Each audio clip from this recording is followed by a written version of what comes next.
avortement, plan perfide et commerce de millions de dollars. Le gouvernement américain verse 435 millions de dollars par an à Planned Parenthood, Planning Familial et au FNUAP, le Fonds des Nations Unies pour la population selon l'agenda 21. L'argent est utilisé dans le monde entier pour promouvoir les avortements et la stérilisation, afin de réduire la population.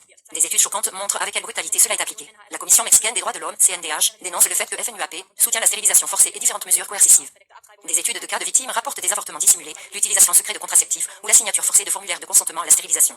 Au Pérou, en Chine et en Inde, où des produits de luxe sont proposés en contrepartie d'une stérilisation volontaire, la situation est différente, mais non moins perfide. Une capsule de stérilisation à long terme est actuellement testée et implantée sous forme de micropuce. Elle a été développée par la fondation de bienfaisance du milliardaire Bill Gates.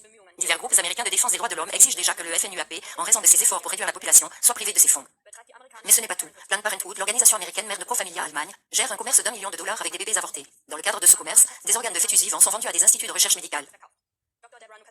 Le docteur Deborah Nucatola, vice-présidente de Planned Parenthood, parle dans une vidéo de l'éviscération quotidienne de bébés avortés, mais encore vivants, à des prix allant de 30 à 100 dollars par organe. Ces filiales souhaiteraient aussi absolument proposer de tels organes. Le fait que, seulement en 2014, 327 653 bébés ont été avortés par Planned Parenthood, montre à quel point cela est rentable. Dans une émission de la chaîne d'information américaine Fox News, John Boehner, porte-parole de la Chambre des représentants des États-Unis, a appelé à l'époque le président Obama à condamner et à faire cesser ces actes affreux, car rien n'est plus précieux que la vie. Surtout la vie d'un enfant à naître. Néanmoins, ce commerce de millions de dollars se poursuit sans entrave.